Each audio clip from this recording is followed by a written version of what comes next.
एक बड़ी बढ़िया बात एक महात्मा से सुनी थी मैंने, उस बात को सुन करके आपको प्रसन्नता होगी। महाराज मनु ने कहा कि शत्रुपा,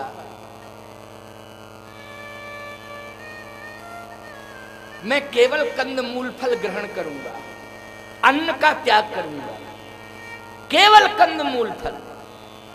लेकिन तुम्हें मैं बाध्य नहीं करूंगा कि तुम भी कंदमूल फल ही ग्रहण करो, तुम अपनी रुचि के अनुसार अन्न ग्रहण कर सकती हो। लेकिन मेरा मन है कि मैं कंदमूल फल ग्रहण करके ही तप करूंगा। तो जानती हो माताओं, शत्रुपा जी ने क्या कहा था? हे स्वामी, मैं आपको वचन दे रही हूं कि आप कंदमूल फल जो आप ग्रहण करेंगे वही मैं ग्रहण करूंगी।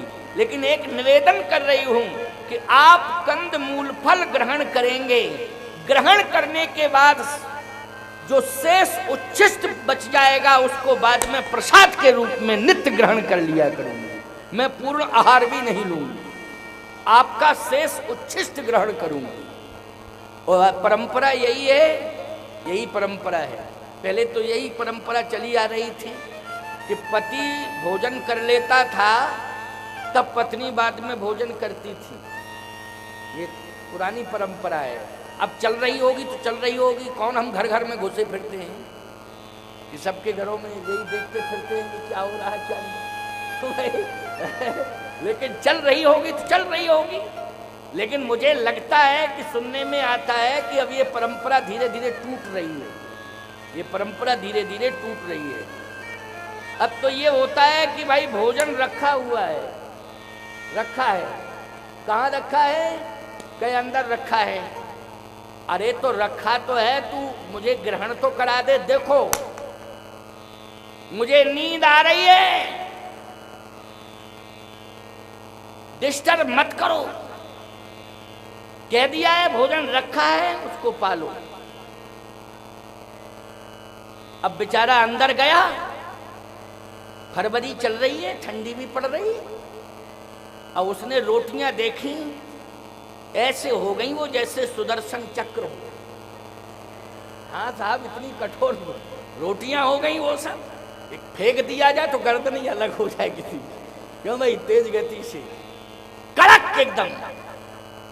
तो उसने कहा अरे सुन सुन, रोटियां रखी तो हैं लेकिन कड़क बहुत हैं, थोड़ा सा गैस गरम करके इनको गरम कर दे।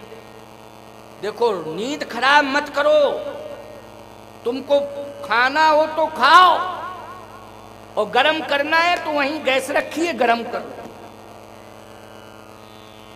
अरे ठीक है, रोटी गरम नहीं कर सकती है तो घी कहाँ रखा है? कहे घी की कटोरी भी अलमारी के ऊपर रखी है। और जब घी की कटोरी देखी तो उसमें घी हो गया बर्फ। तो कहे रोटी को गरम करने में टाइम लगेगा, लेकिन घी तो 2 सेकंड में गरम हो जाएगा। थोड़ा घी गरम गरम रोटियों पर लगा दे और मुझे खिला दे तो मैं भोजन भी कर लूँगा, नींद भी आ जाएगी। तो तुरंत पत्नी कहती है ना मैं रोटी गरम करूँगी ना घी गरम करूँगी, मुझे नींद आ रही है, मैं तो सोऊंगी, मैं तो सोऊंगी। तो बेचारे ने वही घी की कटोरी ली और पत्नी की खोपड़ी पे धर दी। हाँ, ये आदमी को फिर आएगा ही क्रोध, क्या कर, अरे ये क्या कर रहे हो? अरे घी गरम कर रहा हूं, गैस से ज्यादा गरम तो तुम्हारी खोपड़ी हो गई है, इसलिए अब गैस चूल्हा गरम करने की जरूरत ही नहीं है। बोलो इस तरह की कंडीशनें हैं कि नहीं? जल्दी बोलो। ये संवाद नहीं हो रहे हैं, विवाद हो रहे हैं घर घर में, बड़ी विडंबनाएं हैं। मनु शत्रुपा का प्रसंग प्रेम का साम्राज्य स्थापित करता है घर घर में, कि पति पत्नी में कैसा प्रेम होना चाहिए। प्रेम का साम्राज्य स्थापित करो घर घर में, कथाओं को सुनो मन लगा के, तभी प्रेम का साम्राज्य स्थापित होगा। महारानी शत्रुपा जी कह रही हैं स्वामी, आपका उच्छिष्ट शेष जो बचेगा उसको प्रसाद के रूप में ग्रहण कर लो। क्या इस प्रेम को परमात्मा नहीं देख रहा है? बोलो देख रहा है कि नहीं? वो देख रहा है। कितना प्रेम है। करही आहार साक फल कंदा, और सुमरहि ब्रह्म सच्चिदानंदा। विधि हरिहर तप देख अपारा, मनु समीप आए बहुबारा। हे पार्वती, मैं स्वयं गया उस तपस्वी दंपति के पास, मैं स्वयं चल के गया। भगवान शंकर कह रहे हैं इस बात को। और मैं ही नहीं, ब्रह्मा विष्णु ये दोनों, और मैं तीसरा,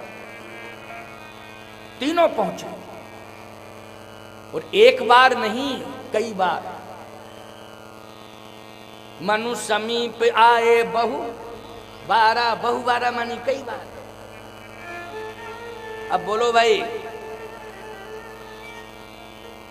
इस प्रेमी तपस्वी में कितनी बड़ी ताकत है कि ब्रह्मा विष्णु महेश कई बार आ रहे हैं, कई बार।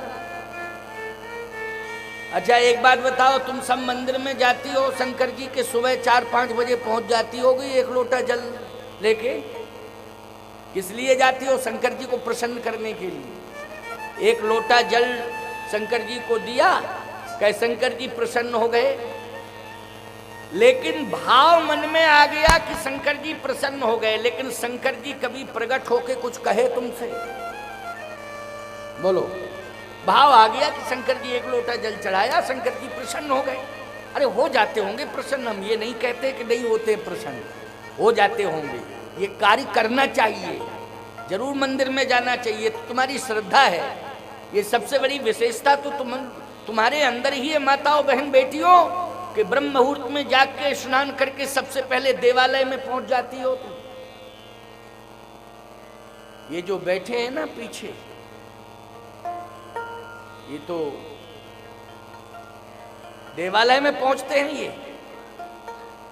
ये स्नान भी नहीं करते हैं, ये बैठे बैठे सुबह सिगरेट बीड़ी तलाशते हैं कि कहां सिगरेट बीड़ी रखी हुई है, बिना उसके एक कदम आगे नहीं चल सकते हैं। चाय, प्यारे थोड़ा संयमित जीवन जीना सीखो। संयमित जीवन जीना सीखो।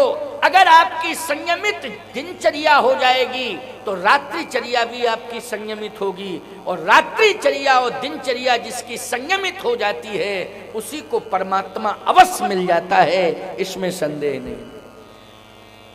लेकिन पवित्र आपकी चर्याएं होनी चाहिए। सबसे पहले स्नान करो, अन्य चर्याओं से निवृत्त होकर स्नान करिए, वो स्नान करके भगवान का दर्शन करिए। इसके बाद आपको जो ग्रहण करना हो, नाश्ता कहते हो, हम लोग तो बाल भोग कहते हैं, हम लोग नाश्ता वास्ता नहीं कहते। क्या कहते हैं? बाल भोग। फिर करिए बाल भोग, क्या दिक्कत की बात है, प्रेम से करो। भगवान का दर्शन करके जो भी आप ग्रहण करोगे वो भोजन नहीं होगा, वो नाश्ता नहीं होगा, वो महाप्रसाद होगा। प्यारे, प्रसादस्तु प्रसन्नता, जिसको ग्रहण करने से प्रसन्नता आ जाए। बोलो होगा प्रसाद की नहीं? क्योंकि भगवान का दर्शन करके आप ग्रहण कर रहे हैं तो प्रसाद होगा। और बिना स्नान के ही आपने ग्रहण कर लिया। क्या किया? बोले चाय पी ली। क्यों पी ली चाय? बोले ये चाय से थोड़ा सा हमको राहत मिल गई। राहत नहीं मिली, चाय ने आपको दिन भर के लिए चाय चाय में डाल दिया। चाय ने दिन भर के लिए क्या किया? चाय चाय में, चाय चाय दिन भर चाय चाय, अशांति।